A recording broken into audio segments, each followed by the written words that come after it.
What's up, you sons of guns? I want to got a haircut today, so I don't look like a total piece of shit. I go from like looking like sexy pedophile to work release. I was at work release. Real bummer. And then I got like dipshits with goatees and Oakley wraparounds telling me I need to shave my head. Yeah, I'll take it. I'm gonna take fashion advice from you. You look like a cop that didn't make it. You look like you work at Six Flags and harass cholos. You didn't tell me how to fucking dress. I dress good. I'm a good dresser. These dad pants are really getting me laid. I embrace this whole zaddy shit. I'm like, you know what? Fuck it. Let's go. I will not be the 45-year-old guy with the pre-ripped jeans. I'm not going to be that dude. And you shouldn't either. John, congratulations. You're not that guy. You just dress like shit. Did you wear the zip-away pants today? I almost did, but I caught myself. You almost wore the zip-aways? Every time you wear the zip-aways, what happens? There is an extended... I tape it, and I go, zip away, zip away, zip away. And then people attack me on Instagram about it. They don't attack you. They're helping you. Attack's the wrong word. They're helping you. They're helping you, bro. They're trying to shame me into not wearing the zip-aways. Bro, you can't just, like, wear zip-aways anymore, man. Are you hiking up a mountain after work? If I were going on a date, I would not wear zip-away cargo pants. I swear to you, I would not. Those are not sex pants. I would not see that happening. But here, I mean, I can take what you guys give me, but I'm not doing that. Like, hey, if I was going on a date, you wouldn't fucking wear zip-aways. I wouldn't. If you were going on a date. When was the last time you went on a date? I couldn't even tell you. Exactly. I don't know. Sometimes you gotta dress for the job you want, not for the one you have. So perhaps rocking the zip-aways every other day is preventing you from getting laid. Among other things. But yeah. That's on the list. Get a little bus pass for two, take a lady out to fucking MacArthur Park, score some heroin, have a sandwich. What fucking shit you're into. MacArthur Park's this park, like, it's off of Alvarado in Los Angeles. Notorious for selling dope there. I didn't realize that until I went with my dope fiend friend, and fucking these Guatemalan cats and El Salvadorians kept whistling at us, giving us hand signals. Doing little hand signals. Like, what the fuck is this? And my dope fiend buddy was like, I don't know. I was like, yeah, you do. Figure it out. So we go to get the heroin. I remember I took a date there when I first came out to because you go from Michigan to here. Like, the hood it looks like the fucking hood. Like, if you want to see, like, the quote-unquote hood, go to, like, a Rust Belt city. It looks like the fucking hood.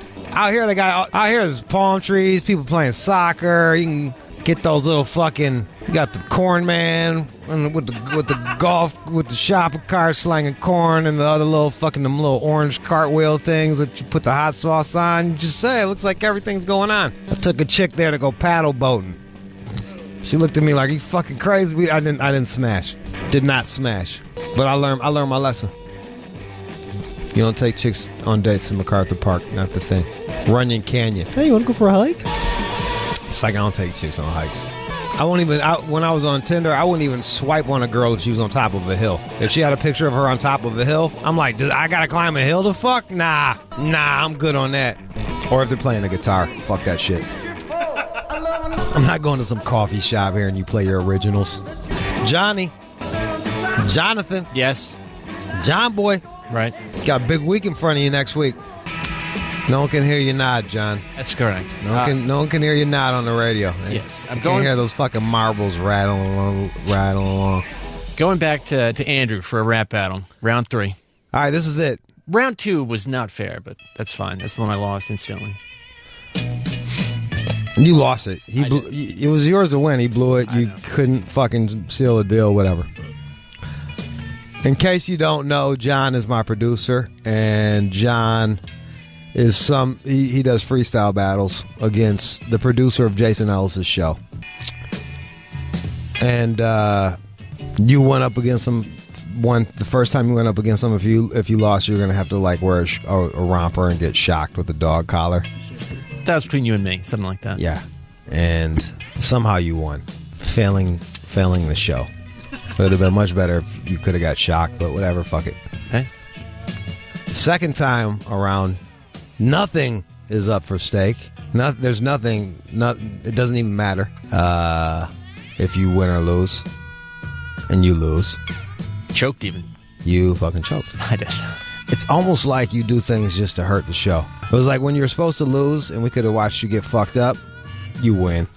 And then when nothing good comes from you losing, you lose. And now we're going to have our third and final rap battle, the tiebreaker of written shit. John versus Andrew next week.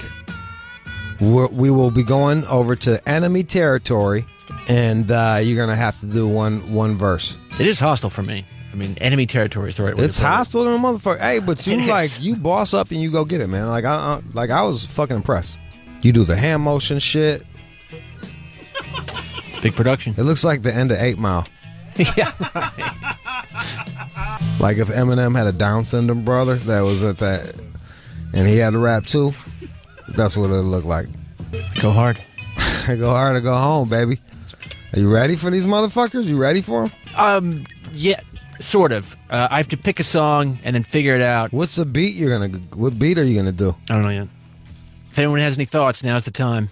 Do the takeover, you know. Like fucking the Jay-Z shit, man. That was the fucking, here, I'll pull it up. This shit right here. Come on in like this. Beat. Big ass chin. Wait, hold on. Oh yeah, wait, we can do this. Hold on. Big ass chin, we running this rap shit. Crooked eye, we running this trap shit. Zip away pants, we running this rap shit.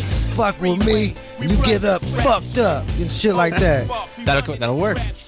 I'm pale as fuck, I ride the bus. My bitch won't give me none of her guts. Some shit like that, you know. I got a gay roommate, I won't suck his dick. Some shit like that. I don't know what rhymes with that afterwards, but you know, somewhere.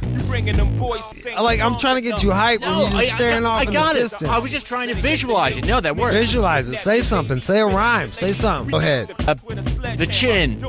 Ladies, take this out for a spin. Climb on this cock. No, I'm not doing. No, see, that's where I got in trouble last time with and then I went down this whole like homosexual thing with Andrew, and I really dug myself in a hole fast. That was a disaster. You got that shit where he started talking all extra gay in the rhyme, and man, you got really makes my skin crawl. Oh, bro, it's terrible. It was like I don't know what happened. I was in a gay trance. It sounded like we just tuned into it. Like, it sounded like it was a gay chat line or some shit like that. Like, it got really weird. Here, play. This is like when you lost. Oh, man. Here comes the chin. Yes, there is no spin. Yeah, I'm not rhyming very well. I'm in your face, putting you in your place. I'm not sucking your dick. I don't want to suck that dick. I'm not licking your balls. I'm not going down that cock. None of that Spock. I don't know, man. You're bald, but I like it. It's okay. No, I actually don't like it. No, fuck that bald head. Suck that bald dick.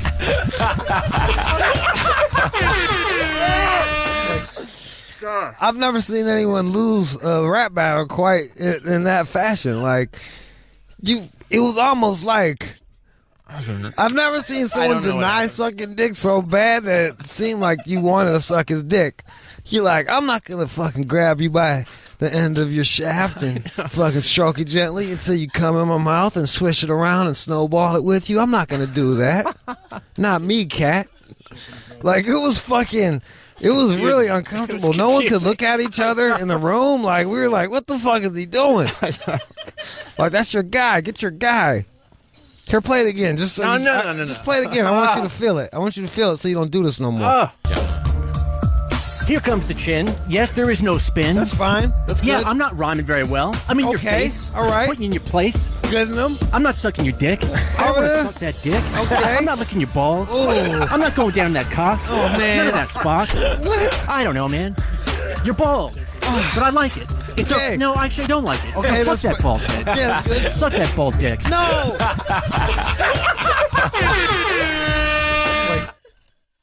Oh, man. What was that? You can't do that no more, bro. Like, you just can't do that.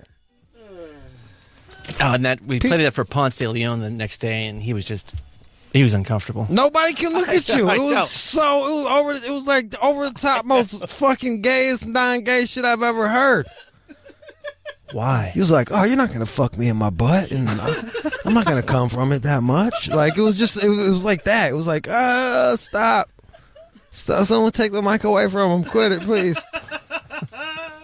It's like when your drunk uncle makes a really bad speech at a wedding. That's how it felt. It's just like, stop, man. Please, just put the mic down. But now you got a whole week to write. Go on now. Shape 45. I can do it. I got it. But if anyone has... Go at everybody, bro. If I'd kill the whole fucking squad. Go over there, kill everybody. Kill everybody, man. Do it, bro. Blow that shit up. Alice, too. Blow everybody up, bro. This for all the marbles, man. This is it. This is my final chance. When is it going to be? What day?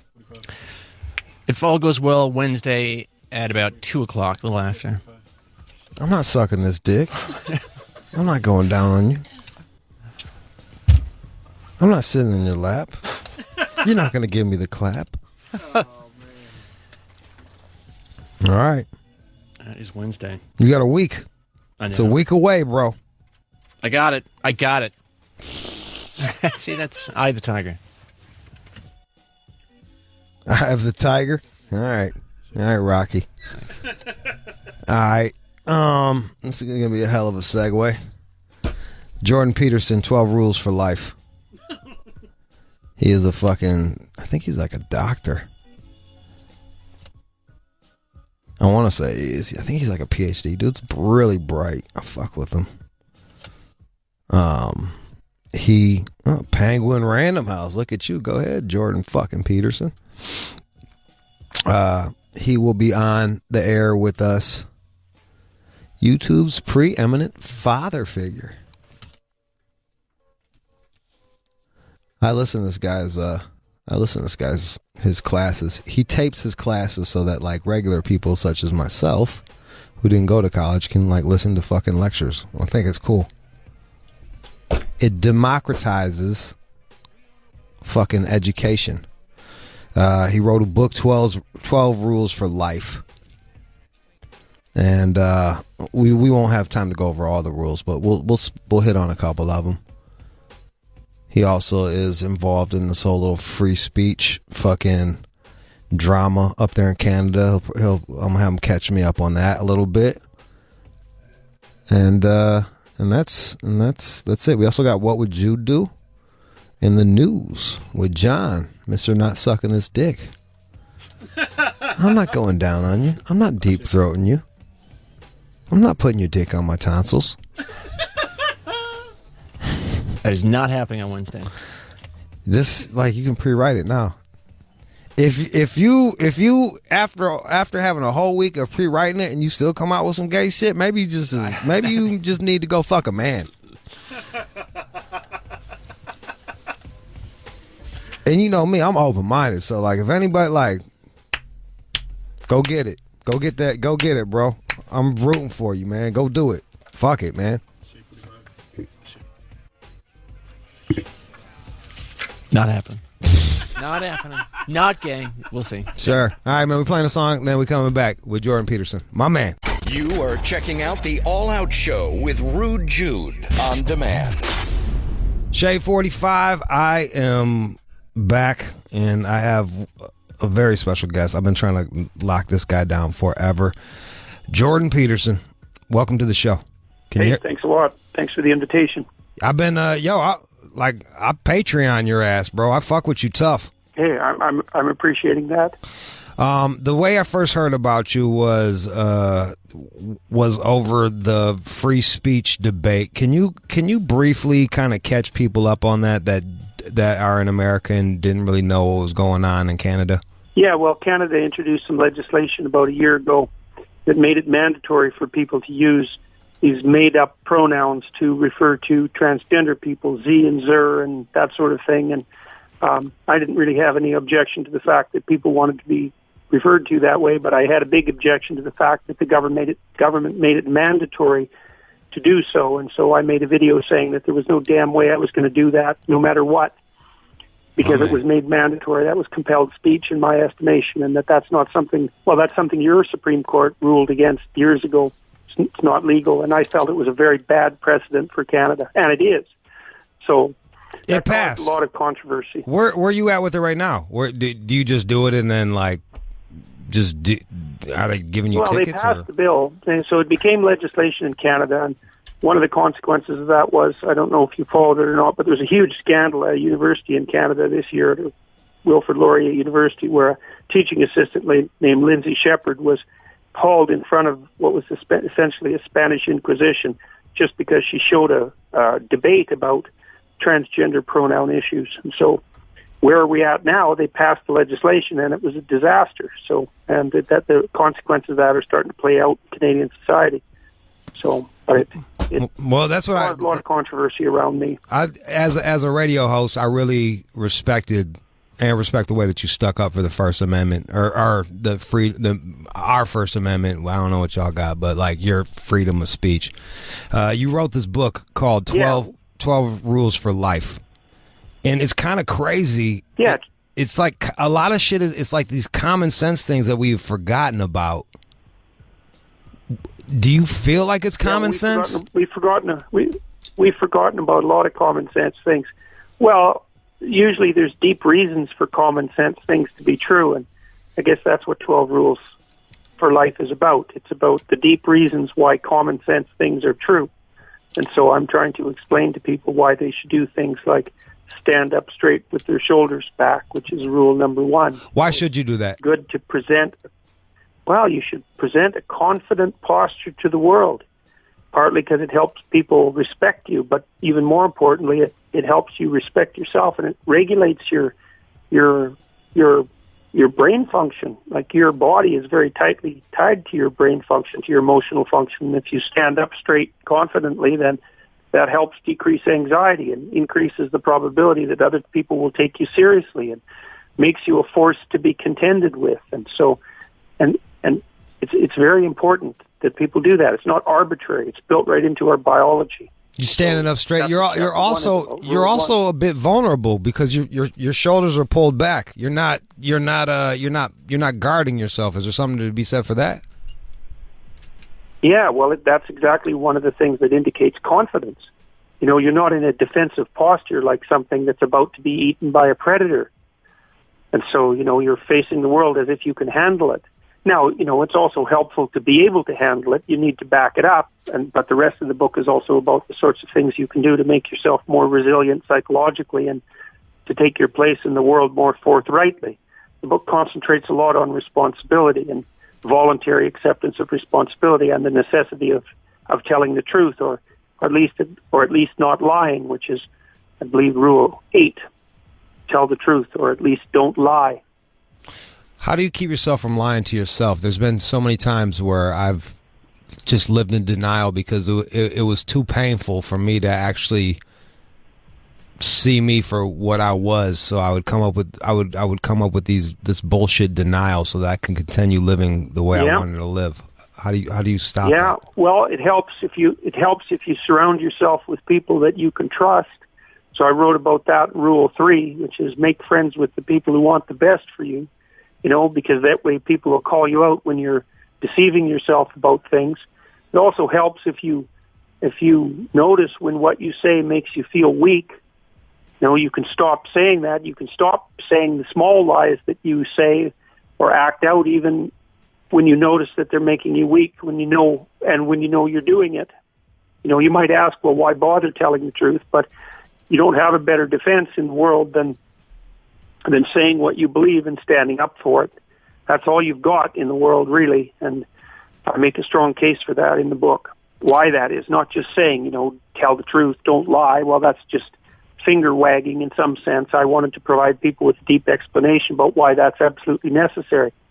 So you're saying it's almost like all you got in this world is your word, and you got to stay good to your word. Is that kind of yeah? Well, that's even with regards to your respect for yourself. You know, if you lie to yourself, if you don't do the same things you say that you're going to do, then you can't trust yourself. And then if you're in a tough position, what in the world are you going to do if you can't trust yourself? Do you think that words have lived in deceit in relationship to yourself? Do you think that words have become cheaper as it's easier to say? Like we have so many. I can tweet things. I can Instagram things. It's easy for me to blah blah blah all I want. Like, like I look back in the 1800s. You call someone a liar. That's like a duel. I'm gonna have to go duel you. Nowadays, it's like fucking anybody can say anything and they're not held accountable. Well, it's funny, because you're not held accountable in the moment, but you can be held pretty viciously accountable online. I just had a scuffle with a journalist in the UK, and I don't think she played particularly straight with me in the interview, and she's just been taken apart online. I watched that shit. You bodied her, bro. You bodied the fuck out of her, bro. I watched that shit. She didn't get away with it, I wouldn't say, So you don't get called on it immediately, but boy, you can bring down a terrible storm on yourself if you're incautious with what you do on social media. And the thing about saying things that aren't true in your day-to-day life is you often get away with it for a short period of time, but my experience as a clinical psychologist, like I've talked to people for 25 hours a week for 20 years about the most difficult problems you can possibly imagine. And one thing I've learned above all else, I think, as a consequence of that is that nobody ever gets away with anything. So you have to be very careful with what you say and do because the chickens always come home to roost. The way I heard about you was this young lady that I was seeing. She put me on to you, but you're actually quite popular with young men. Why do you think it is that young men respond to you? Well, I think because young people in general in our society have been fed a non-ending diet of freedom and rights since the early 1960s, and that's a really one-sided story. Because it's not freedom and rights that give your life depth and meaning. That's not that those things aren't important. They're obviously important, but what really puts you together, especially when you're making the transition into, let's say, full adulthood, is to take on some responsibility and to put yourself together, to take on the responsibility of putting yourself together and also your family together and also your community together and to take a load on, And I think young men are absolutely dying for that message. And what I've been talking about in my YouTube videos, for example, is, there's lots of things in the world that need to be set straight. There's malevolence and evil in the world. There's suffering in the world. There's things that need to be done. And if you're living half a life, if you're just sort of limping by and you're not putting everything you are into it, then there's terrible things that are happening that you could have helped stop. It's important that you get your act together. And the other thing I've been telling young men is you're not good enough the way you are. We have this idiot self-esteem culture that's predicated on the idea that everybody should feel good about themselves. And I don't buy that for a second. You should feel good about who you could be. But you shouldn't feel all that good about who you are because you're not everything you could be. And what the hell is a young man going to think if he's 20 years old and you come up to him and say, look, you're good just the way you are? It's like, well, I might as well just jump off a bridge now because I don't have anything to do for the next 70 years. It's much better to say, look, you're not even close to who you could be yet. Pull your socks up and get the hell on with it. And there's great things to accomplish in the world. Don't mope about and be a victim and hide in your mom's basement and stay an overgrown adolescent. That's pathetic. And people want to hear that because they don't want to be pathetic. Who the hell wants to be pathetic? That's so dull and miserable and painful and wretched and ignoble, and there's just no excuse for it. You brought up some. There's things to do, man. There's things to put right. It's some of the stuff you touch on is like age-old shit, like even the Buddhists, like you mentioned that life is pain. Yeah. And suffering. Yeah, well, everybody knows that, life is tragic, We're breakable and fragile, and people die, and they get sick, and they develop mental illnesses, and they fail, and their dreams collapse, and life's hard, and it's worse than that, too, because sometimes those sorts of things are done to you purposefully, with intent. Sometimes you screw yourself up, and you're doing it. So not only is life pain, but there's an element to it it's tainted with malevolence. What does malevolence mean? Do about that? What's that mean?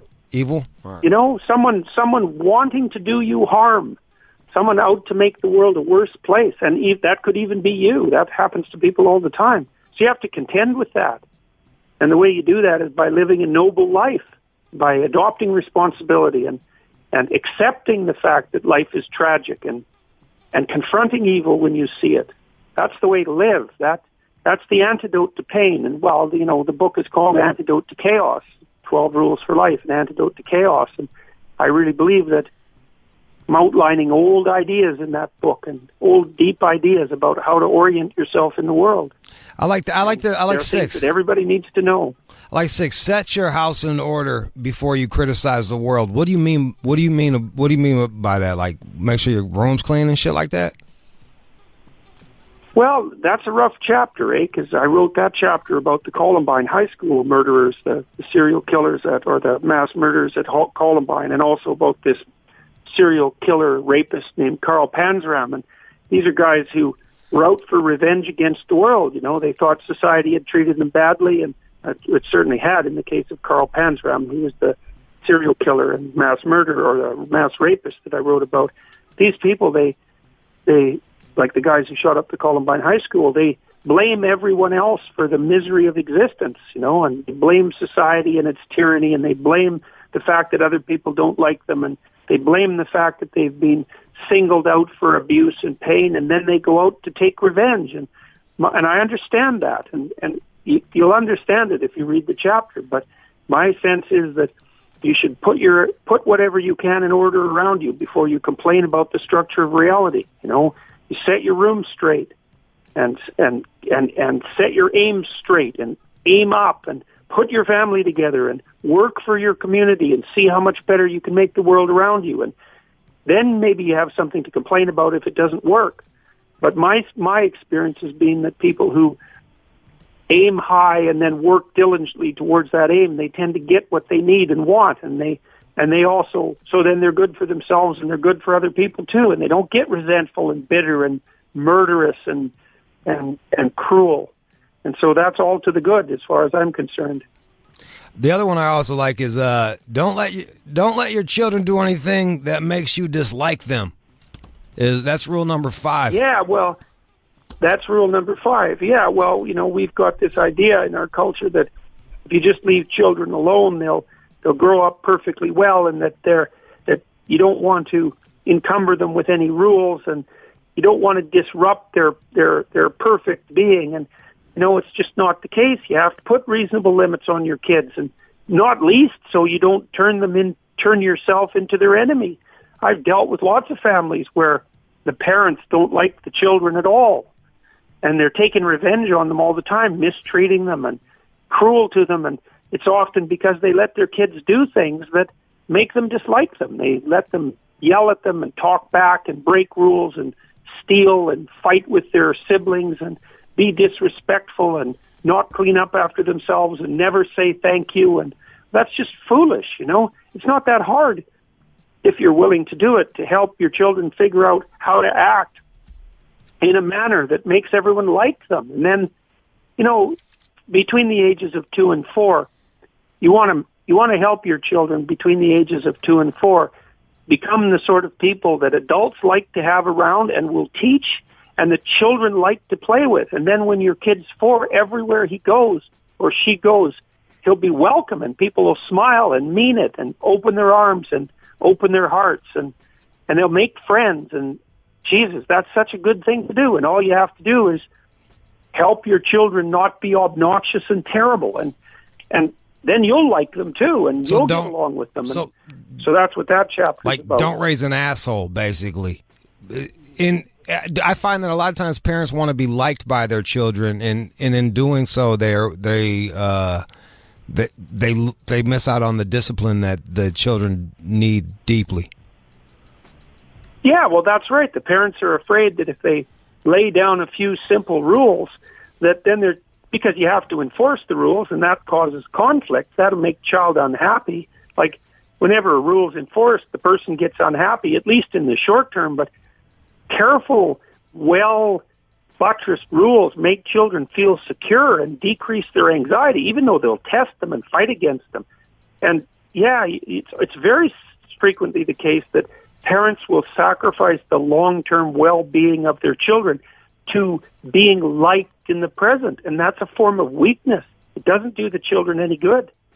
You're not your child's friend, not because not a friend is a bad thing, but because a parent is way more than a friend. So be a parent, for God's sake, and help your kid out. 888-742-3345. Sorry? I'm shouting out the phone number because I want people to be able to talk to you, man. It's not often that we get to have Jordan Peterson on here spitting fucking knowledge. 888-742-3345. You know, also I really appreciate while we're going to be taking calls, I appreciate that you have democratized fucking education. I was not I didn't get to go to college, and just to be able to sit and listen to your lectures, I think it's very rewarding, and it's doing a ton of people a ton of good. And even if I don't even think I agree with everything you say, but it makes me fucking think, dude. Like, it just makes me think, and I appreciate that about you, man. So thank you. Hey, it's my pleasure. It's a real privilege to be able to deliver all that information online. Yeah, and it's so good that it can be democratized like that. You know, it's amazing. We're in a situation right now where all the knowledge of the world could be put online for everyone to have. Well, let's get at that. That sounds like a fine idea. And it's amazing how much of an audience there is for it. You know, like, people are really hungry to learn. You provide them with genuine information. It doesn't have to be everything they agree with. Provide them with genuine information and treat them like they can think. It's unbelievable how much of an audience there is for that. You really see that happening on YouTube. I think it's really cool. You often go to the Bible and you often use the mythology of the Bible to help explain life lessons. Yeah. Why the Bible? Yeah, it's a surprising thing. Well, because it sits at the bottom of our culture. You know, for better or worse, we have a Judeo-Christian culture, and it's like that's the foundation of everything that we believe. I mean, even the idea that there's a separation between church and state, you know, that's based on a single statement by Christ in the New Testament. Render unto Caesar what is Caesar, and render unto God what is God's. That's the basis for the separation between church and state in a single line. And there's the ideas that run through the Bible in dramatic form, in fictional form, in a sense, in the same kind of form that a great novel has. They sit at the bottom of everything that we think, of everything that allows us to behave properly in our current civilization. And our civilization works pretty damn well. You know, it's not perfect, but compared to virtually every other place on the planet, we're doing pretty good. Why do you think people there? I often see, I'm out here in Los Angeles, and I often see all these rich motherfuckers that are benefiting from Western society that hate Western society. Why do you think that is?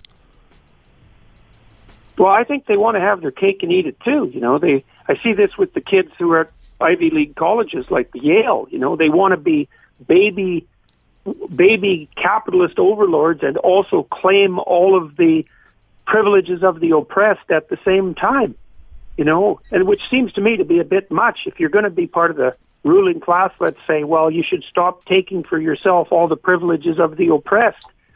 And maybe they're guilty too, you know, they're doing well and they think, oh, well, there's something unfair about that. I better be on the side of the victimized. And I think just looking at the world like a place of victims is a really bad idea to begin with. And, you know, I developed that idea a lot in 12 Rules for Life as well. It's not, like, life is tragic. There's no doubt about that. It's often unfair, and some people have a miserable time of it, you know, and sometimes through no fault of their own. But to divide the world up into victim and oppressor is really a way to make sure that everything bad gets a hell of a lot worse. So I think it's reprehensible. Talk to me a bit about Jordan. Talk to me a bit about sacrifice, which I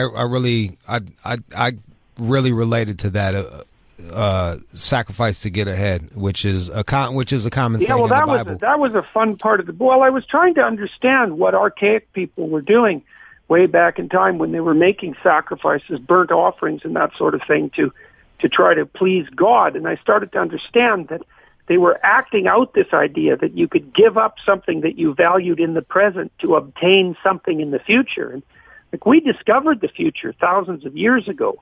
We're the only animals that have ever managed that. And we learned that you could not do something you wanted today and get paid for it a week from now or a month from now or a year from now, that you could give up something desirable and that there would be a big payoff for that. And, everybody understands that because, well, when I talk to my students about sacrifice, I say they're often children of first-generation immigrants. I say, look, what did your parents sacrifice to put you in university? Everybody understands what that means. And if you want to build yourself into someone respectable and powerful and competent, then you have to sacrifice things in the present to do that. You have to sacrifice your idiot self, not least. You have to burn off all the dead wood that's gathered around you. That's a painful process. But if you make the right sacrifices, so to speak, you please God, and that's actually true. It's true enough. You give up what is useless in the present, and you can gain something of value in the future. I got Jordan. That's wisdom, and that was hard earned. Jordan Peterson's here. 12 Rules for Life. I got your audio book, which you read yourself. I just picked it up last night, and I'm well into it. It's a great fucking read. 12 Rules for Life, just like how to boss the fuck up. I'm gonna say that. I'm gonna say it in my language. How to boss the fuck up and go get that's it. No problem. Yeah, absolutely. Well, that's the thing. I'm glad you liked the audio book.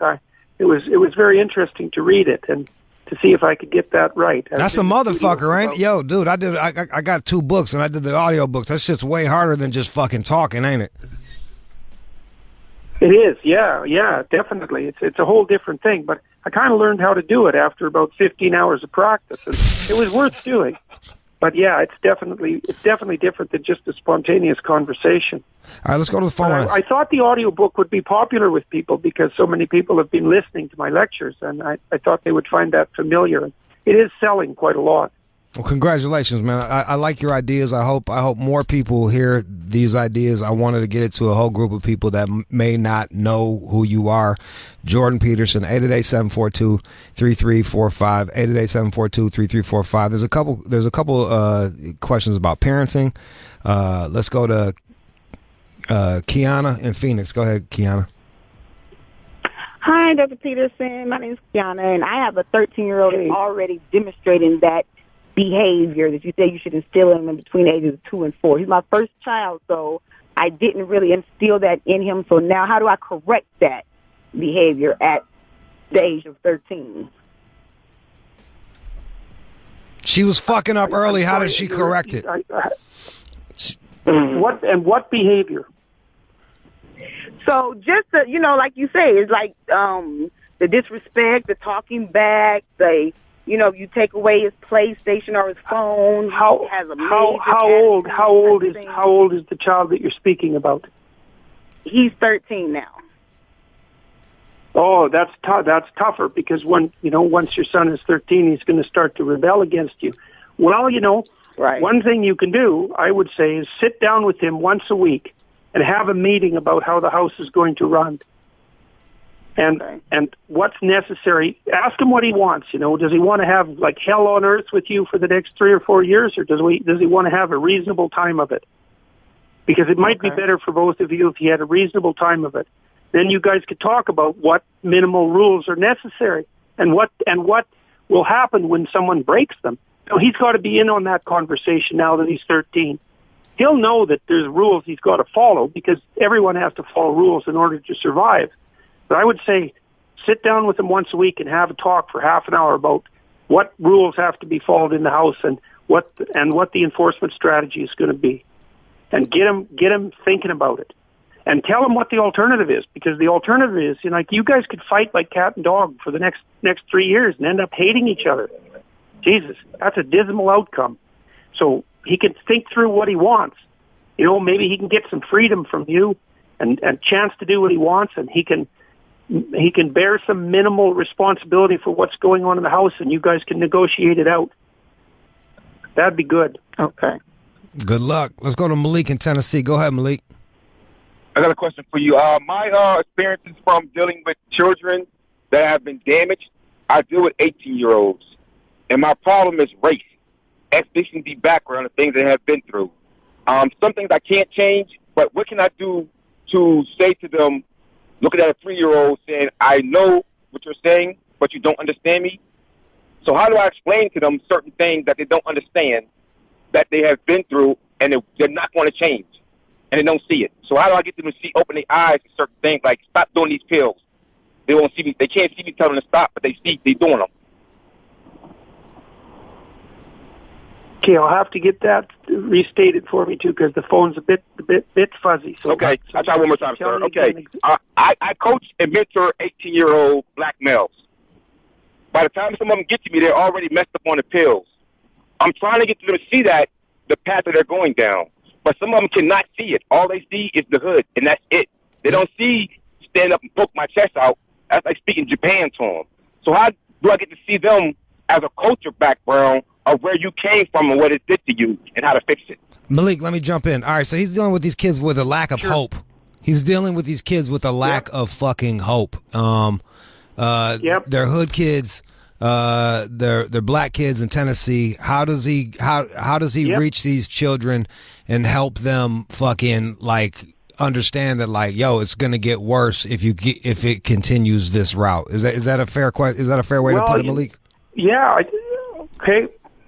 Yeah. Well, the first thing I might do is ask them to start thinking about how their lives could be if they actually wanted them, if they actually got what they wanted. So I've got this program online called Self-Authoring. There's a future authoring program associated with it. And what I ask people to do is to start thinking about their lives. It's like, all right, if you could have the friends you wanted, what would that be like? If you could educate yourself the way you think you should be educated, what would that be like? If you could set your family straight and it was working properly, what would that be like? What would you do with your time outside of work if you could do with it what you wanted to, and why? And if you want to translate their hopelessness into something that are concrete hopes, and to help them develop a vision for the future. And they can do that badly to begin with. We know this works because we've done it with young people in Europe. Ethnic minority kids in university make a plan for their life, and they do way better. So you say, well, you're hopeless. It's okay. Let's look 3 years down the road. You can have what you want. You got to be realistic about it, but you can have what you want. What does it look like? So they start to develop a bit of a vision, a dream, and they can do that badly. And then you can start working with them to make a plan. And even if they don't follow that plan exactly, at least they start to regard themselves as people who can plan. So I would say take the hopelessness and help transform it into something that approximates a vision. Get them excited about it. Like it'll take some work, because they won't be used to thinking that way, especially if they're hopeless and resentful and depressed and all of that. You can let them know there's more to them than they think. Yeah, it's tough. It's tough. The world's bigger than your block. A lot of times it's hard for us to see past that. And that's hard for 15 and 16-year-old kids to see. But even if they're just looking at their block, they could start thinking about how that could be better. Yeah. Let's go to Chad in Canada. Chad. Hey, what's up? Go ahead, bro. So my question is, if you grow up in a broken home, how do you prevent yourself from following, let's say, your parents' footsteps if they were going down a bad road? Like, I'm just starting to get my life together now. I'm almost 30 years old. Yeah, well, if you come from a broken family, there's lots of things to put together. I think often writing is useful. You want to write down what happened to you, especially if it still makes you upset when you think about it. And write down what happened to you and see if you can figure out what it was and what caused it. Then you got to think, and this is another issue with developing a vision, you got to think about how you'd like to have your life be if you could have it the way you wanted it. That's the issue of developing a vision. You think about how you've been hurt and how things fell apart around you. You don't want to bring that forward into the future. So it's tremendously helpful to write out your past and to see where you think things went wrong and how you could fix them in the present. And you can do a bad job of that, and it'll still help. So I'd say that's a good place to start. Figure out where you came from. Do the writing. Do a little bit every day. and then start to develop a vision for where you could be 3 years down the road. You can get a lot farther than you think, especially if you aim at something precisely and work carefully towards its attainment. You can get a lot farther than you think, even a small step at a time. It really works. So let's make it a plan first. It's like you got to make a plan. You got to make a plan. You got to see yourself as the person, not as a person to whom things just happen. You know, because lots of people think that life just happens to me. It's like, well, that's because you're not aiming at anything, and then you're just a boat without a rudder on a stormy sea, or you're just a toy thing, a plaything for other people. It's not helpful. You want to have an aim, and you want to have a purpose, and you want to have a rationale, because then other people can't push you around. The cool thing about being a victim is you don't have to take any responsibility for anything that happens to you. But the shitty thing about being a victim is here you are, just you're a leaf in the wind, being blown whichever way the world wants you to go. Yeah, well, and it's usually a pretty miserable experience. Like, you pay for your lack of responsibility with extra pain. And the problem with that is it makes you bitter and cruel. And that's a bad ending. That's hell. That's a bad ending. Let's go to Riggs and Providence. Life is hard, you know, but being a victim there's nothing about it that's good. Riggs, go ahead. Hey, what's going on? It's definitely a pleasure being on the radio right now, especially with Dr. Peterson. He is a man of a lot of beautiful words. My question to him is, how do you deal with your inner evils regarding pushing loved ones away? So basically, my situation, obviously, I'm a loving man, caring man when I'm perfectly normal, but sometimes you fall under the influence of alcohol or so forth, and nasty evils come out of you.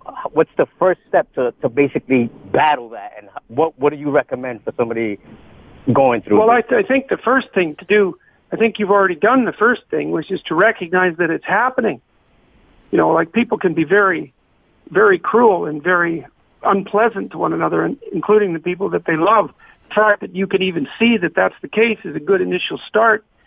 And then you want to start to think about it in detail, like what is it that you're doing that you don't think you should be doing, and then begin to stop doing that. I mean, it sounds oversimplified, but and I don't mean it to be. It's like, it's very frequently the case that people will say or do something that they know they shouldn't do, but they do it anyways. And it's amazing how rapidly you can put your life together, and how much good you can do the people around you if you just stop doing stupid things that you know to be stupid. You ought to trust yourself a little bit. And if what you're saying makes you weak, if what you're doing makes you feel foolish, then you should stop doing it. And that'll strengthen you across time.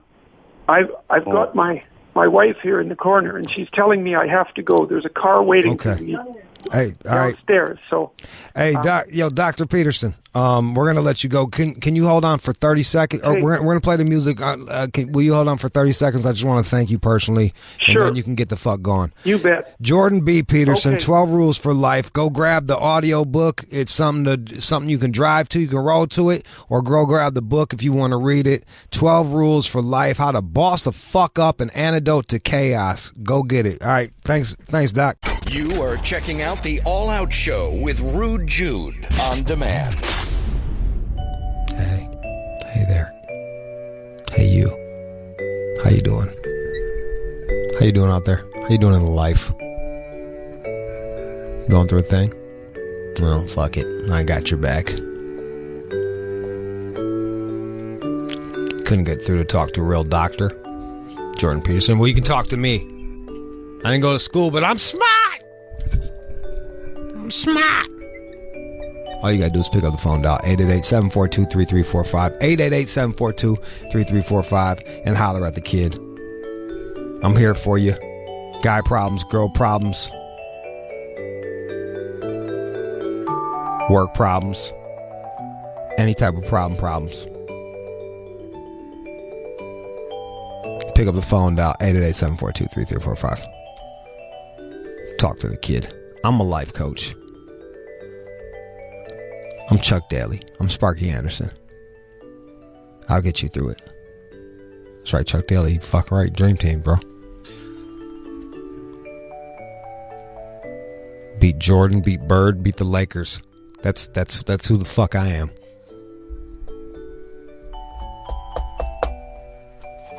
Can't nobody else say that shit. And I'll fucking coach your life. Coach the fuck out of it. You just gotta trust me.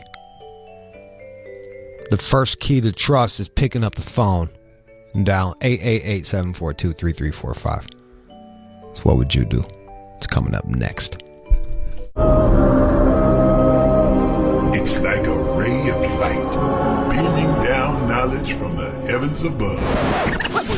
What would you do? Need advice? Call us up right now. 888-SHADE-45. What would you do? On Shade 45. Oh, here comes the fucking miracle worker. 888-742-3345 is the number 2 call. Dog in Toronto, what's your problem? Hey, how you doing, my brother? Good, man. How you doing? Good. Okay, I've been with my wife 19 years. Okay. And you know, the relationship things get kind of stale, but yeah. I try to get her to do more things in the bed and stuff like that, but she pretty much won't budge. What are you trying to get her to do? I don't know. No, maybe anal, take it to the face kind of stuff. You want to come on threesome. Come on her face, do anal or a threesome. Yeah. And she's not into any of that shit? Not really, man. I know. And the thing about it, I have side things that do whatever I want. So if you got side bitches that do whatever you want, like why do you need your wife to do these things? Because I'd rather be with her than some other random. Would you cut off these side bitches if your wife would get fucked in the ass? Is that what it is? Pretty much, but... Really? All right. Yeah. Yeesh. Has she tried it with you? She tried it maybe once or twice, but and it hurt her. Like a regular thing. She don't like it. Huh? She don't like getting sodomized. Pretty much not. What are you gonna do about that? She's not into it. I don't know, man. I really don't know. That's what I'm calling you.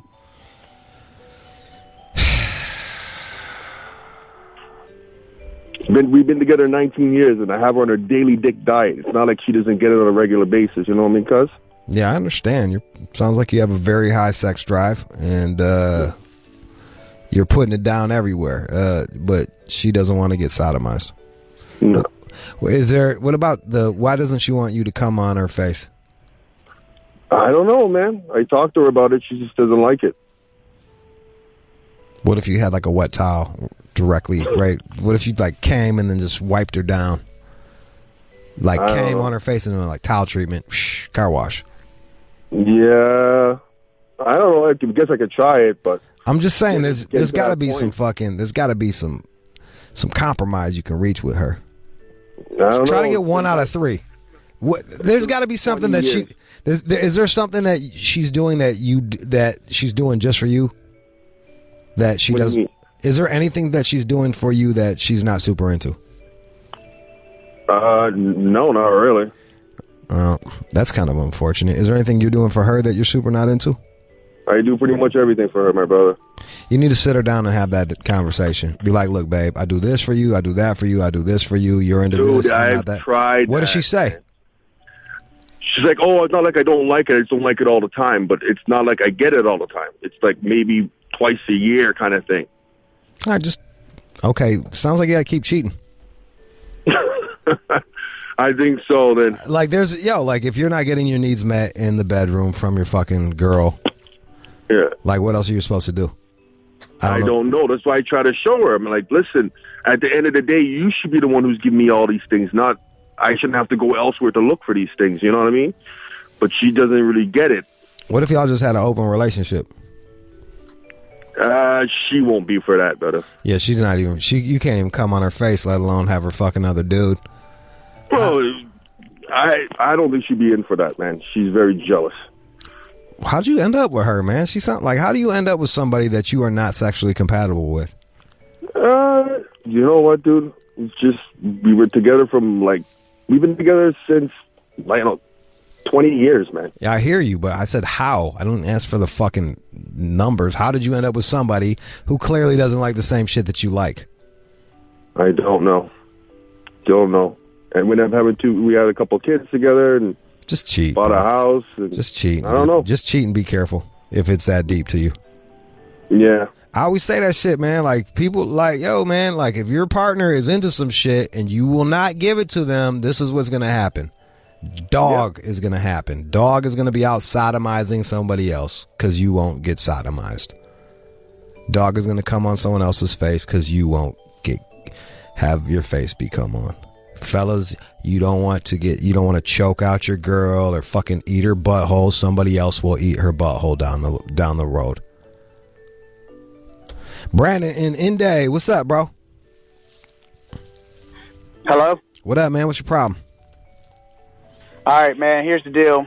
9 months ago, man, I end up sleeping with a stripper. We end up doing it in my car, and the condom broke. Well, we kept going and going and going. I did the pull-out method, nutted on her stomach. We wiped it up. She didn't put nothing near her coochie. Long story short, 9 months later, she's pregnant. She just had the baby last week. The baby looks exactly like me and my daughter. And now I'm at a point where it's like, I know nothing about this girl. I don't talk to her, nothing. So I don't know where to go from here. Well, you got to call a lawyer. I know. You got to get a blood test and call a lawyer and figure out what you guys are going to do. Yeah, because I know the baby's got to be mine. He looks exactly like me. Well, just make sure. I mean, she. What does she want to do? Does she want to do joint parenting? Do you want nothing to do with the child? What do you want? The state of Indiana basically says that women get all rights. So that's the problem with my deal, because I'm still fighting for 50-50 custody with my daughter, and it's not working like I want to. Yeah, isn't it funny? Third wave feminists never discuss fucking that men don't have rights to their own fucking child. You weren't nice to me in the workplace. What would you rather have? Someone not be nice to you in the workplace or someone take your fucking kid?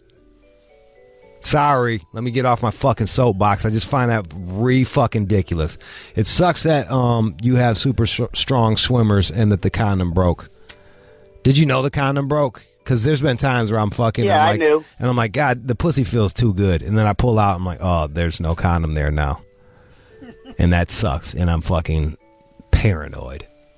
As a matter of fact, like, I'm waiting on a period to come right now because some shit like that. Like, it's fucking, it is nerve-wracking. It's fucking nerve-wracking. Is she open to having joint custody or what? Have you talked to her about it? Yeah, she's open for everything. She don't want to put me on child support because she knows how good of a father I am with my last child. Well, then, and she doesn't want to do that. And that's the only way we can get a DNA test is to actually go to court for it. No, you can just go get a fucking. You can go buy a DNA test. Go buy a DNA test. Do the DNA test. Figure out if the kid's fucking yours, and then go from there. It sounds like she is fucking a cool parent. That said, moving forward, everything that you do, documented, because if she flips a script and decides that you need to pay child support, they will go back years and say you owe child support for all of the years. Yep, they did that with my daughter. They did 8 months worth of back child support, but I paid it off in like 4 months for the job I do. So I'm just telling you, fucking document the shit, bro. Okay. And have some plan B just ready. Or throw some vitamin C in the put. Whatever you got to do. You don't want to keep having kids with you don't. It sucks having kids when you're not even in a family with them. You want to settle down with this chick or what? No. It was one of those things where I was in a little depression already after splitting up with my chick, my baby mama. Right. Ended up sleeping with her. Look, man, this chick could fucking take you to the cleaners. It sounds like she is being fucking cool, so you be cool back and try to raise the kid. To figure out if it's your kid and then try to raise the kid together. Gotcha. And document everything. Details. Gotcha. Detailed document. Pay with check. On every time she needs money, write her a check. Or PayPal. Okay. You need a trail. Okay. It sucks. This is where you live now. Congratulations. Brett. Yeah. Hey, what's up, bro? What's your problem? Man, I got a little situation with my girl, and she was dating my good friend a little while back, and I try to stick to the guy codes and shit, and try not to mess with my boys and girls and all that shit. But they broke up over some shit that he did, and she ended up hitting me up about half a year later, and she pulled my ass. I can't lie, she's cool as fuck, but the whole thing that I thought she was real interesting. She was telling me she's a virgin and all this shit, which is crazy nowadays. But she's hella cool. She's a virgin. Ain't nobody touched pussy. I was like, all right, something special. Let me see what I can do. Now we're dating, and come to find out that in my books, she ain't really a virgin. So like she tells me ain't nobody fucked with the pussy or nothing, but she got butt fucked. Yeah, my homeboy was like railing her in the ass and shit. She was chewing him up, swallowing his kids and everything. She was going through the works, but apparently, he never touched the pussy or anything, but still, fucking. So you fucking snaked your homeboy's girl. Pretty much. And you're mad that he had sodomized her before you? Nah, I'm not mad over it. So it's just listen to me when I say that back to you. Your homeboy and this girl, how long were they together for, just out of curiosity? Did they love each other?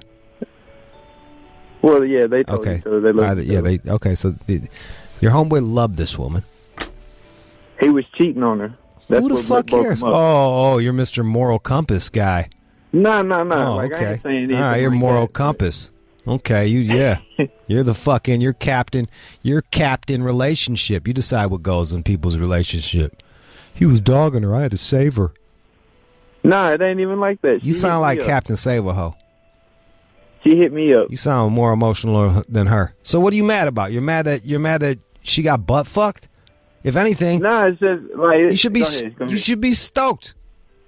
You getting the pussy and she's into anal.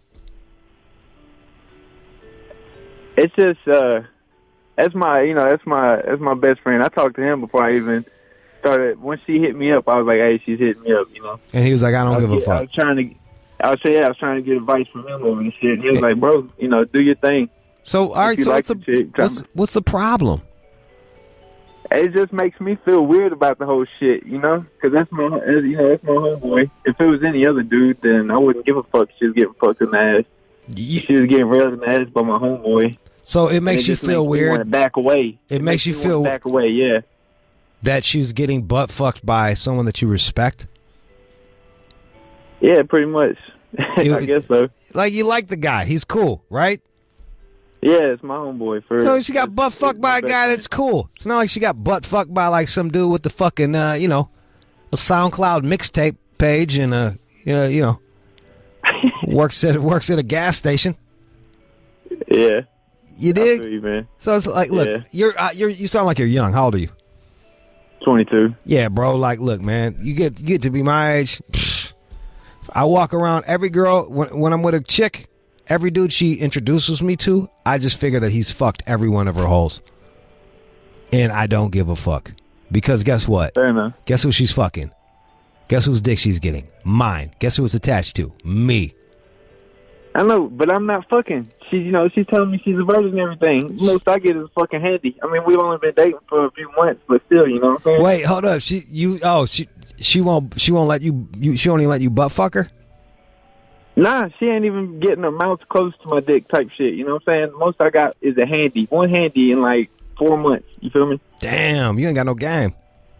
Not, I mean, she's all over me, but apparently not. I thought I did. So you didn't lead with that. I don't press her into anything. I know how my homeboy is. He's dogging her about the shit. For real. Well, I don't know. Sounds like you need to start dogging her because she clearly is into fucking a lot of wild shit, and she's not letting you do shit but kiss. I know. That's real shit too. Yeah, man. Fucking like, push the issue. She was just trying. Like, I wasn't trying to push her because she came out. She told me she's a virgin and shit. She was coming off as this little pure child and everything. And I thought that was all right. I was like, all right, that's cool. No, I want to wait till marriage. I was like, all right, that's whatever, I'll see where it goes. Why would you do that? Because she's hella cool. I mean, I don't know. this is like my first relationship. Do you feel lied to? You feel lied to? Yeah, a little bit. A little bit. Yeah. I understand that. I thought that you were about to take her virginity and was mad that she had already been butt fucked. But you're not even getting a hand job, and she's been getting sodomized for fucking years. That's kind of crazy. Like, look, man, you need to sit her out. Be like, look, man, I know that you fuck. Have you talked to her? Be like, I know that you fucking let old boy butt fuck you.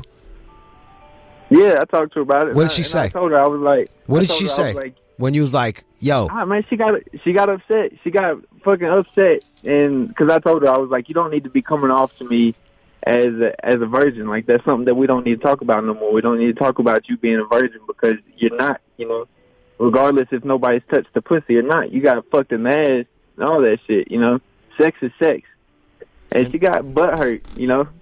She for real, like, just started shutting down. Well, look, man, is hardly talking. Well, I don't know. Like, you should try to fuck or butt fuck or or take it to the next level. And if she keeps shutting you down, I would move on.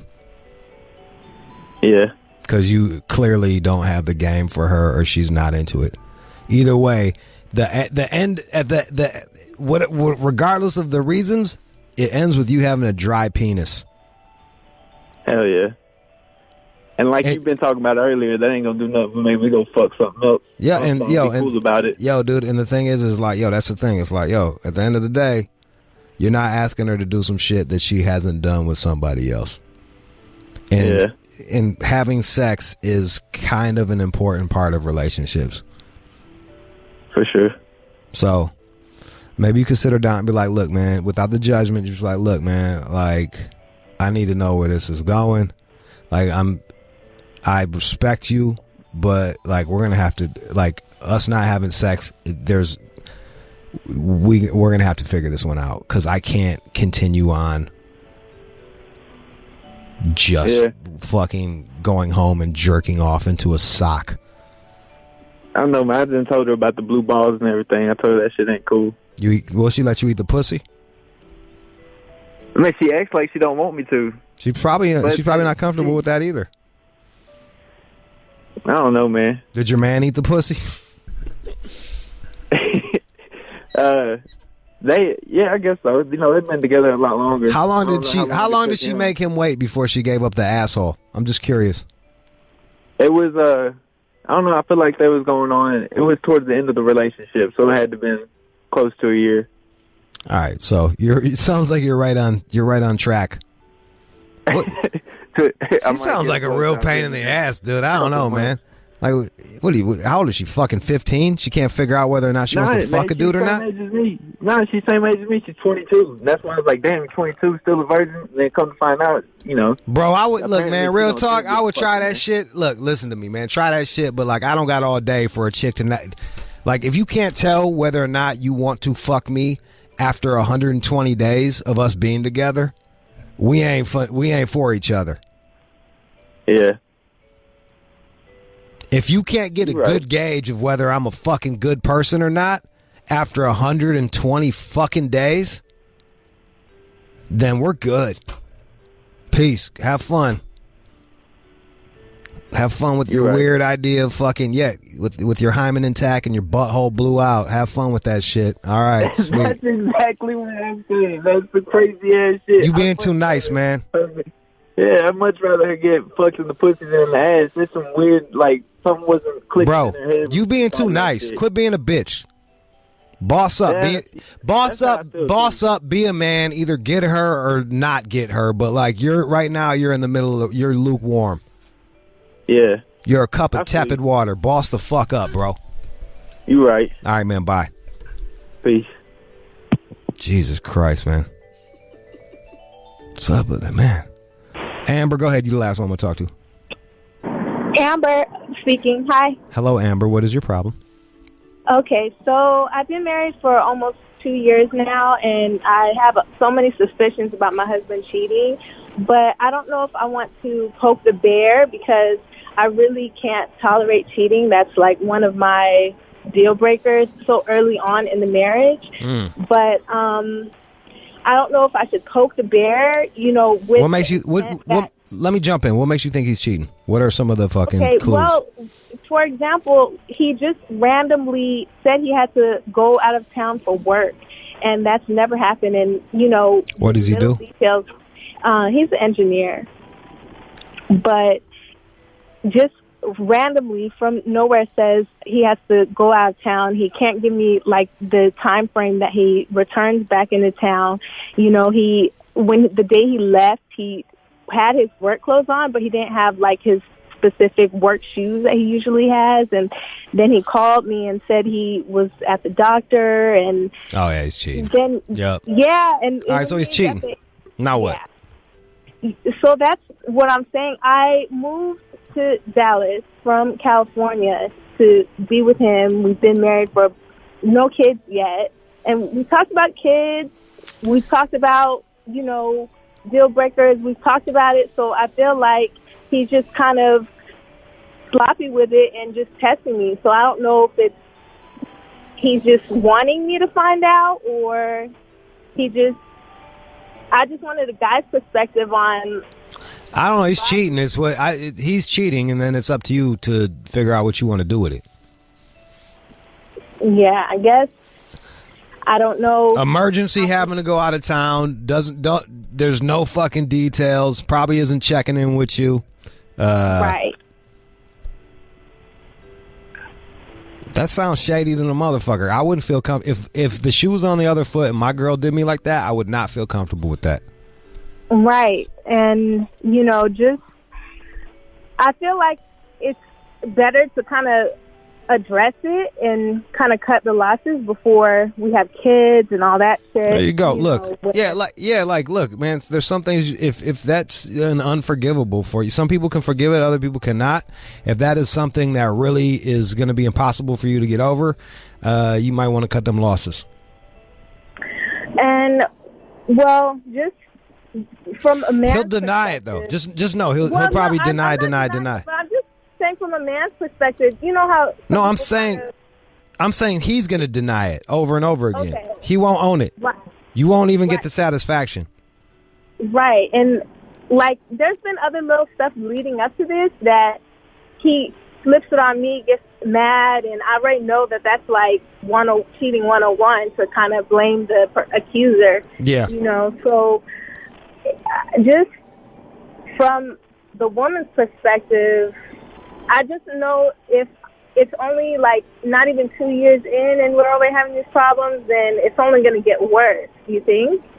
Or it might get better. He might grow up and stop doing this. Who the fuck knows? I've known people that cheated early on and gotten their shit tight. Or we're in our 30s, that's the thing. So it's like, Look, it sounds to me like you don't got a lot of time to be wasting on this shit. You're in your 30s. Right. The clock is ticking. I'm sure you probably want to have some kids.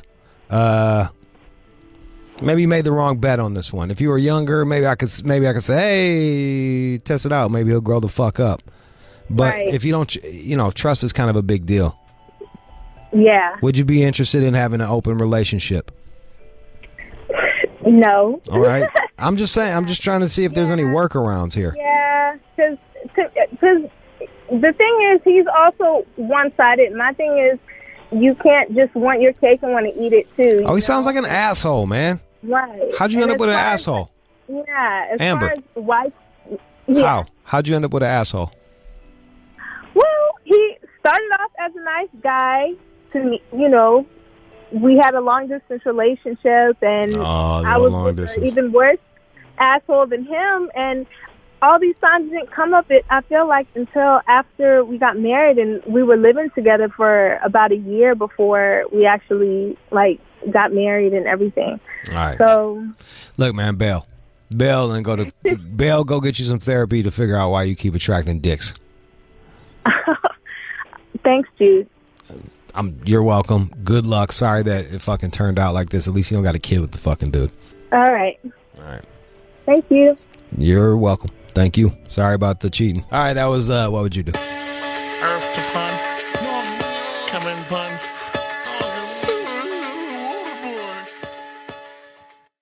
You are checking out the All Out Show with Rude Jude on demand. Yeah, fuck with me and get some money. Yeah, ay, fuck with me and get some money. Ay, yeah, fuck with me and get some money. Ay, yeah, fuck with G and get some money. Did you miss any of the show? It was a good one today. I had Jordan Peterson. You can go on demand, listen. It's my guy right there. You got an app? Put it on your phone. It's fucking the shit.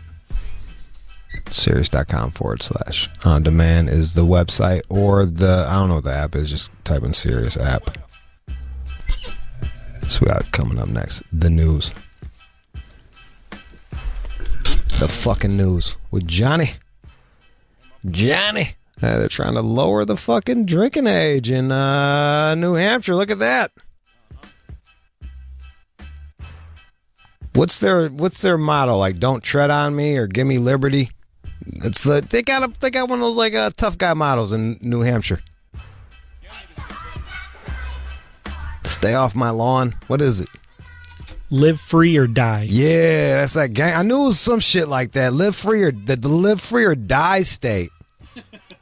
Trying to fucking get us drinking a little bit earlier. I'm with that. I'm not mad at that. So you got that. Some other shit. Sorry, my homeboy just texted me about some bullshit. I should probably turn that off, but you know, fuck it, YOLO. When in doubt, YOLO. Alright. You want to follow me on Instagram? It's White People Wednesday, ONEMOREJUDE. One more Jude. I fucking post. Drake follows me. That's how fucking popular I am. Heard of Drake? Yeah, he follows me. Whatever, it's no big deal. Killer Mike does too. Alright. My Snapchat is rude_Jude. As is my Twitter. News next.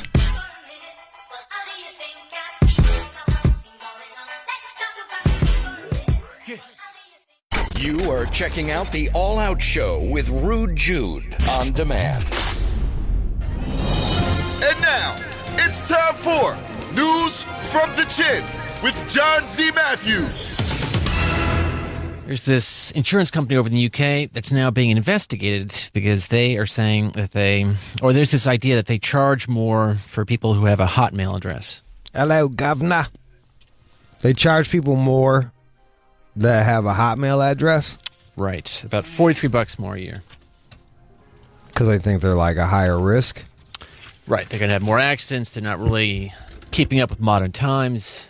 Not as swift. I tell the story, but like when I was like, it's kind of in the same vein. Like when I was out house hunting, apartment hunting, I was like, oh, this looks like a decent neighborhood. And then some dude came up to me and tried to sell me DVDs. And I was like, I'm in the hood.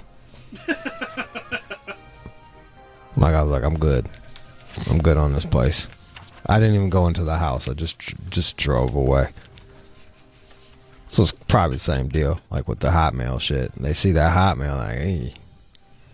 Don't you? When you see somebody with a Hotmail, a little bit. I judge harshly. I judge harshly. What's going on with this person? AOL too. Oh my, that's the worst. Fucking Andrea has an AOL. I'm like, yo, dude, you went to college. Right. What are you doing? You went to Boston College. What are you doing right now with your life? She won't let go of her fucking AOL. How does that even still work, bro? Now, I was clowning, and my fucking, like, my special ops buddy was like, Hotmail's the way to go. What? It's harder to hack, they said. Google tracks Google, come on. Google tracks everything, bro. I told you I was on there, I was talking about the PrEP pill, the fucking AIDS pill, and them motherfuckers started trying to sell it to me on Google, on the fucking side shit.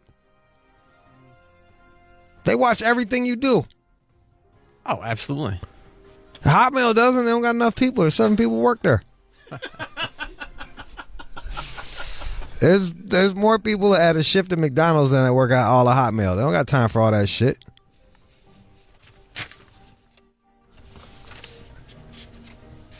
Yo, the other thing is they're probably 1,000 years old, and then that means that they're going to die sooner. Right? These are all things that factor into insurance, right? Is this life insurance or car insurance? Car insurance. So they get more accidents because they're a billion. So they found that through research that drivers with certain email domain names are more accident prone, enough to justify this increased charge. Its opinion, again, the financial authority, they're looking into it. But they also charge people with the name Mohammed a little bit more, supposedly, as well. They've got, they got a whole slew of things going on. Got a bunch of jokes attached to that one. Just gonna let that one fucking just slide, bro. Slide. Car's probably more likely to blow up. No, I don't know if that's true. I haven't heard that. More likely to run over passengers in New York City. Where's this at? In England? Yeah, it's over in the UK. Well, but to be fair, look, man, they've had a large influx of immigration, and a lot of times you got motherfuckers. Like, look, bro, you come to LA, man. Like, yo, you see these motherfuckers that just got here? They don't know how to drive. I don't care, and it's not racial. It's the Russians, it's the fucking Koreans, it's the goddamn the Mexicans. Bro, I get behind a fucking Mexican dude in a minivan. He's driving like fucking ISIS on his ass. He's driving 10 miles below the speed limit, fucking stopping at everything. You like, bro, man, just drive. My fucking Uber driver was like that on the way to Miami. I'm like, bro, you going 45 on the freeway. I 3-starred his ass. You did. Fuck him. I can't believe you do that. If I don't ever want to see you again, I'm a 3-star you. I'm not like a dick. I'm not like, I'm not like a dick, but like, yo, dude, you're going 45 on the freeway. We're going to pass by 10 speeds. I'm so nervous. The last one was another Hispanic cat. He like rolled up at like 1 a.m, Cool Ranch Doritos, fucking stinking up the car, had fucking just Drake playing loud as fuck. He's like, yeah, so like how long you going for, man? I'm like, well, what you finna break in? Why you asking me how long I'm going for, man? A day. I'm coming back later on today. 7 hours I'm going for. I'm going to San Francisco for a business meeting. Motherfucker. Crack a window. It stinks. Why are we in Commerce? He took me to Commerce, too. God, I got beef with that guy. He's like, I don't know, man. This is what it said. I'm like, you know how to get to fucking LAX?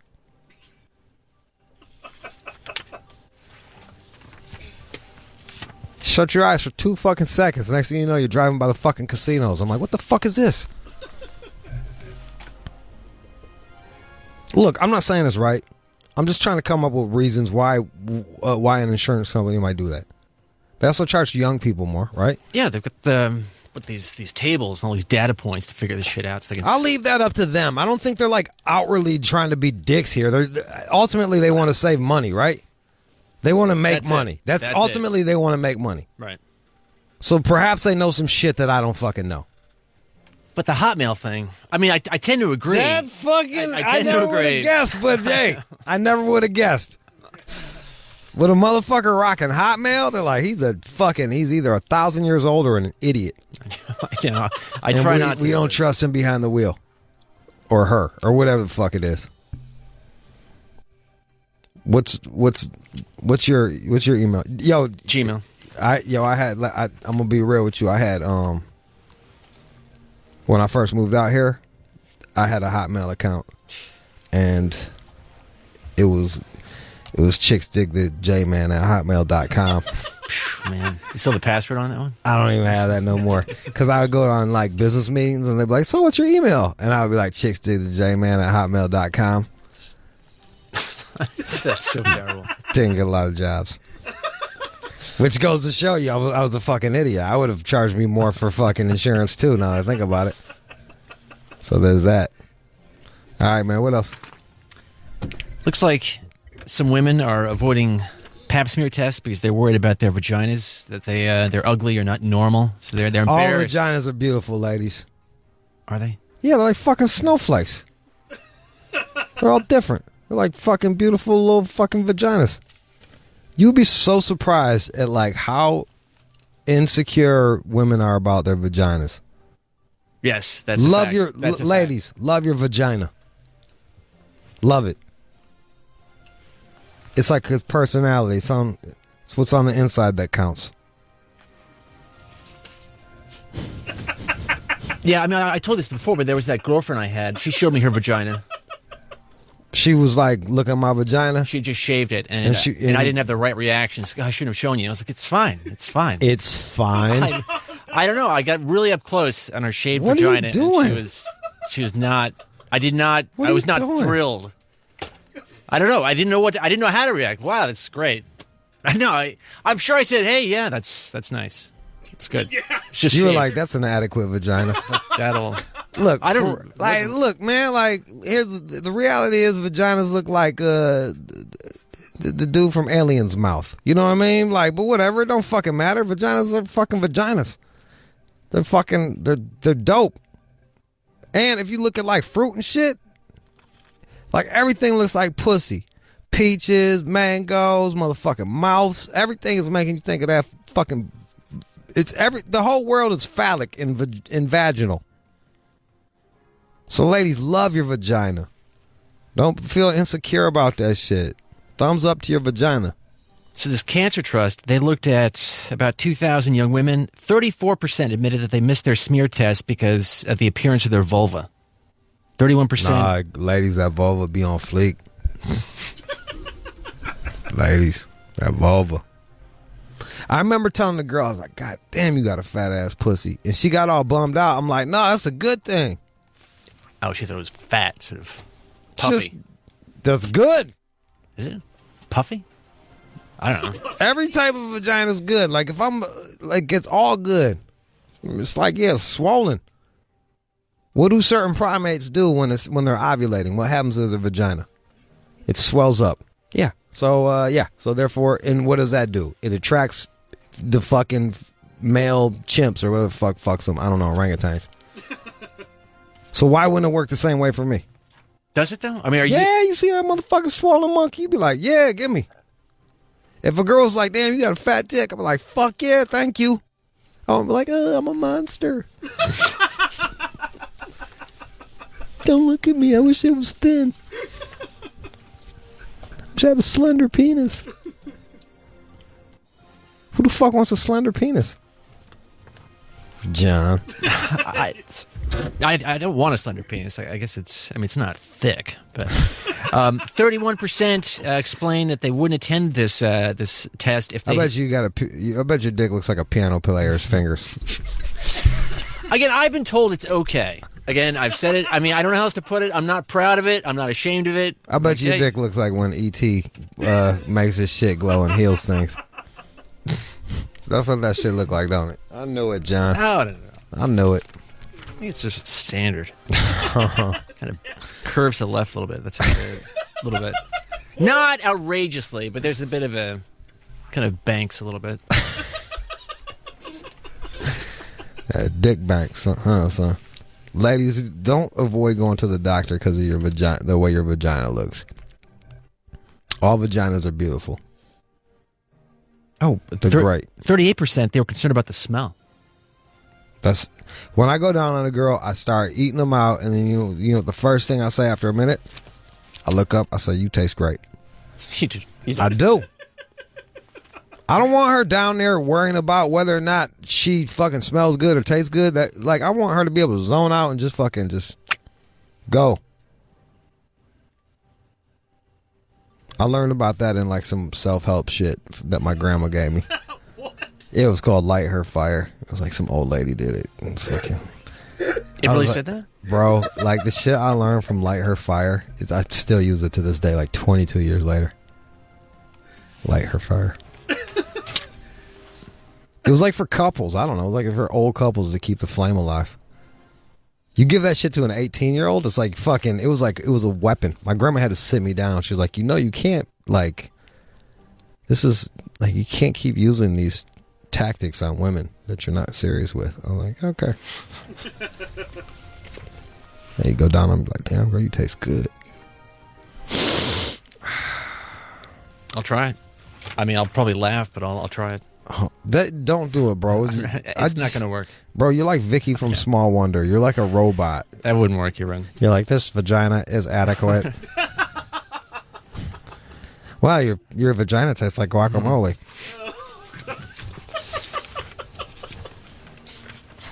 Wow, your vagina tastes like lamb chops and cumin. This is awesome. Morning, noon, and night. I could eat it morning, noon, and night.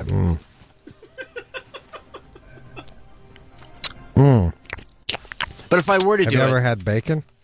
So you do it right away? You said like 30 seconds into it? Just like out of the gate.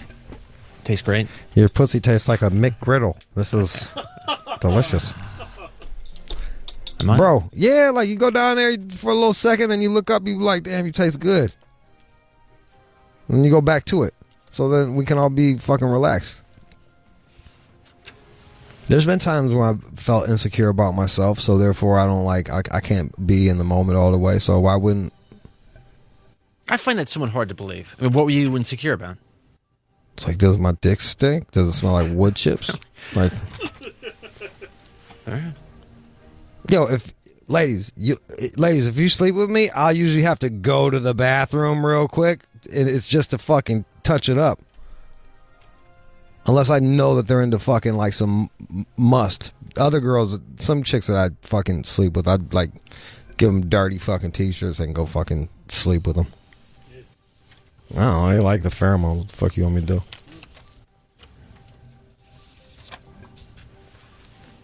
Lost some good t-shirts that way, I know that much.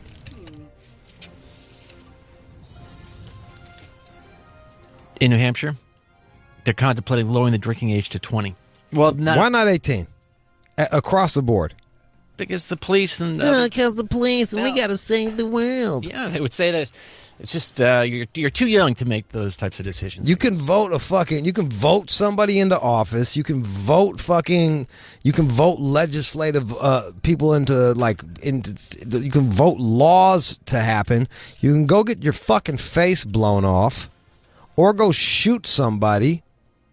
You can be tried as an adult at 17, shit, even lower depending on the fucking court and what the charge is. Yet being able to go out, socialize in a public place, have a beer, talk to someone of the opposite sex in a public safe environment, that's off limits. Am I tripping here? Is that the weirdest shit you've ever heard? Like, it just doesn't fucking make sense. Oh, they're gonna knock it down a fucking year? Oh, thanks. It does mean... Calm down, New Hampshire. I don't know. I mean, you're 25 people up there. So do you at least see their point that you need to be a little older to... No. No. All right. Didn't you, all of those points, didn't you just see the points I just made? Look at all of the responsibilities that 18-year-olds are given. And they're going to fucking, oh, you got to wait till you're 21 to drink? Fuck you. I bet you can even smoke pot at 18 in certain fucking, in certain states, I'm guessing. Well, that's what one of, let's see, the Republican guy here, John Burt, says, what would be the big deal? You can go into the military and die for our country, but you can't have a beer. Thank you. Yeah. They got me agreeing with fucking Republicans, man. It's ridiculous. It's fucking ridiculous. By the way, it's 21. For weed? Age for weed. Stupid, man. Just let a motherfucker go have a beer. Let someone have a beer legally in a fucking safe place. Like, these motherfuckers don't know how to socialize. They're literally eating Tide Pods, bro. Like, they gotta lock up fucking Tide Pods. Ever since we talked about that has just exploded. I don't know if it's the more we talk about it, the more we do it. I don't know. I don't know if we're overblowing it or we're perpetuating this Tide Pod cycle. Snort some Ajax, y'all. Let's see fucking how fucking tough you really are. Snort some fucking Ajax. And not enough people are dying from it either. Thin the herd, bro. Thin the herd. Thin the herd. If I could vote for 18-year-olds to be able to go have a fucking drink, I'm with it. I'm fucking with it. There's certain shit that just makes sense to me. Fucking 18-year-olds being able to drink, if they can go to jail and go get shot, then they can have a beer. Then a fucking Miller High Life isn't too much to ask. Well, the police, they don't like it. Various health organizations, they're upset. Fuck them.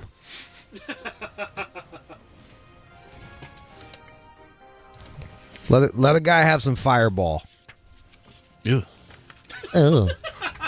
Whatever, dude. You're fucking disgusting. Oh yeah, I know it's disgusting. It's not as good as your fucking bottom shelf gin martinis. It's actually what you fucking drink and fucking talk to people about your stupid political ideas.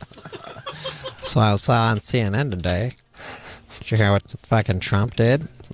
Probably something's awful, and I'm gonna tell you about it for the next 40 fucking minutes. It's like you're there. I know it's like I'm there. I know it's like I'm there. I don't sit there and talk about Trump. Yes, you sit down, you drink cheap fucking it's cheap. You drink cheap gin and you talk politics. I know you, bro. If that's what they want to talk about, I'll do it. I'll bring it up. I'll fucking have at it. I will. Fucking have at it. Extra olive in there. Make it dirty for me. I don't want to taste this fucking gin. The gin's fine. But I always say low end. I make this motion like low end. Okay, I got to blow to get a refill in this bitch. Not my president.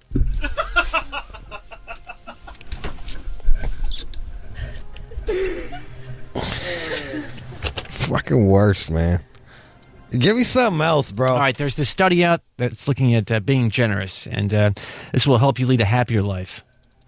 Yeah, man. That your brain basks in this warm glow when you start giving stuff away. It feels great to give shit to people. If you come to my house, you usually leave with something. It feels great to give shit to people. I love it. There's something rewarding about it. That's why, like, when people are like, "Oh, I'm fucking, donating my time and stuff like that. I'm so selfless." It's not really them being selfless. You feel a reward by doing charity. You feel good about yourself. It releases endorphins. You should be generous. Don't be a stingy fucking prick. But is that why you give stuff away, so you feel better? It's not. I don't think it's like on the surface level. It's not like I need to feel good. I'm going to go give something away. It just happens to happen that way. The other day, you gave me that bottle of kind of pricey booze. Do you feel good about that?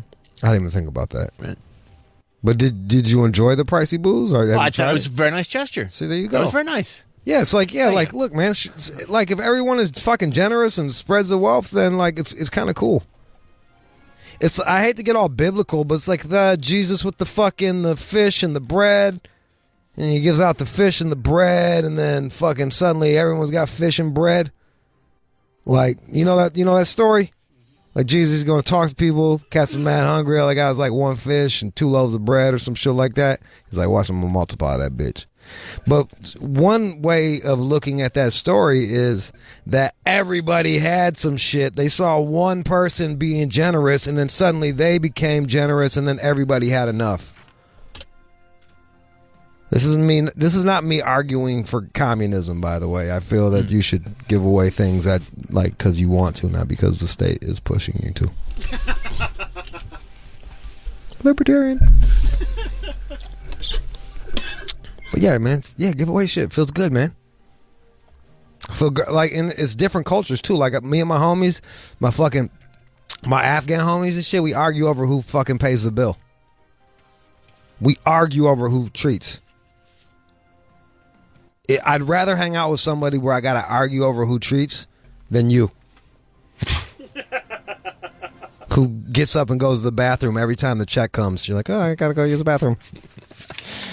That just happened to happen coincidentally recently. That exact same thing happened, and I felt terrible about it. And the guy did cover, and I was like, "Oh shit! I hope he didn't." Well, it's too late now. Exactly. I hope he didn't. Welp, it's too late now. The lies we tell ourselves. No, the lies we tell ourselves. I could just see you. I could just see you, little actually happened. You like peeking out, fucking cracking the bathroom door, peeking out. That shit is the check. Card ran. Right. Card ran. Well, better go now. Golden. Something's wrong with the toilet in there. I don't know what happened. Oh, you already paid the bill? Oh, I would have got that. Next time. Anyone want dessert? Oh, you don't want to hear any more stories from me? Okay, we'll leave. Yeah, be generous. Give away shit. It's cool, man. Makes you feel good. Don't be a piece of shit your whole fucking life. That's all I got to say. That's the news.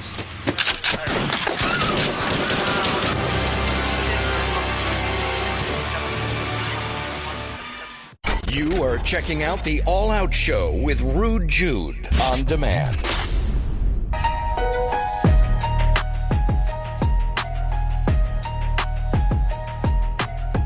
That was the show. Shout out to Jordan Peterson.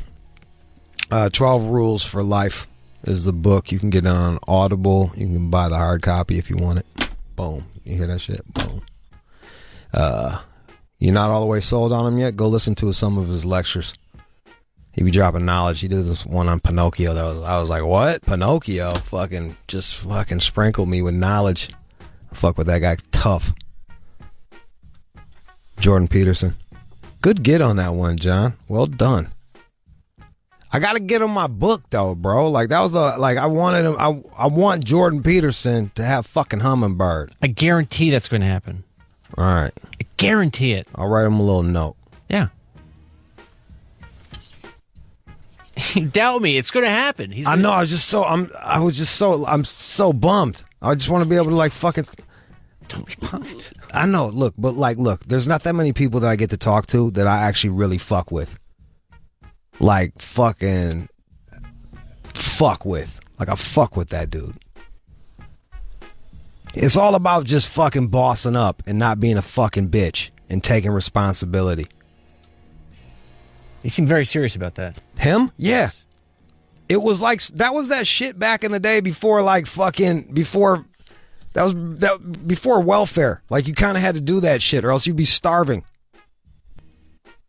Did you have him hang up because you felt like he was sneak dissing you the whole time? Is that what it was? There were several moments where I thought that he could turn to me and make a point. Yes, that had occurred to me. If it makes you feel better, I felt like he was sneak dissing me for the drug use too. So there you go. We're fucking even. No one's perfect here. Anyway, yeah. Grab his book, man. It was good to have him on. Good get, John. Thank you, bro. Chris did the boards. Alex is the producer. John is gonna lose his job if he doesn't if he doesn't stop fucking up. Better get your girl in here, John. You smell that? I smell your days being numbered. You better get that fucking girl in here, Johnny. Oh, yeah, sure. I'll yes you to death and then fucking do what I want to do. Smell of victory. That's what I do. I yes you to death and then fuck off. I know you. I can see you. You be on the bus mumbling. Fuck, Jude. It's my show. I'd be lying if I said that hasn't happened.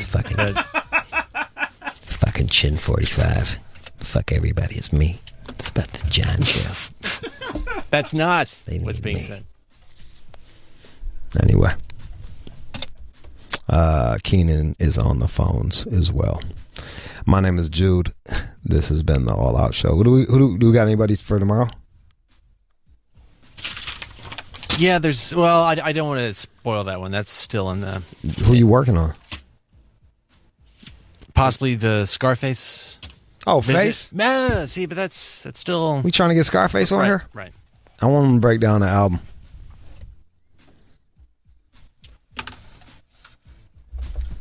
So maybe Scarface. Cross your fingers. Just give me a second. Everybody tweet at Scarface and tell him to fucking bring his ass on the show.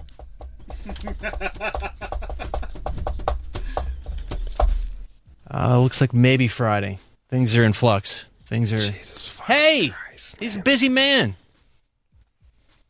He's got a lot going on. You got to be more. You got to be... You know how you are with the bartender when you're demanding your drinks? That's how you got to be with the fucking guests. You got to be assertive. You want me to lay down the law for Scarface? You'd be like, here's how it's going to be, Scarface. No, you just say, Face, we really need you. I already know you. You're treating Face like you treat girls. Ball's in your court. Ball's in your court. I'll be over here waiting. Tweet fucking Scarface. Get him to come on. I'm going to fucking text him. You've got his number? Yeah. But I'm letting you do your job. It's kind of your job. Yeah, but if you've got the hotline. You always, you know what you want? You want a parent. No, I don't want I'm a not going to parent. be your dad. I want efficiency. What a fucking asshole you are, man. We don't know what's going to happen tomorrow. It's a fucking, hey. Drunk hire stupid. No, there it is. Look at that. Drunk hire stupid. Can't fuck that one up, huh? Drunk hire stupid can't cancel on you there. Look, you got Jordan Peterson. Well done. Thanks. I want him face to face. I want to talk to him face to face next time. Me and Jordan. I'm going to be his drug buddy. I doubt that. Jordan wants nothing to do with me. Whatever. That was the show.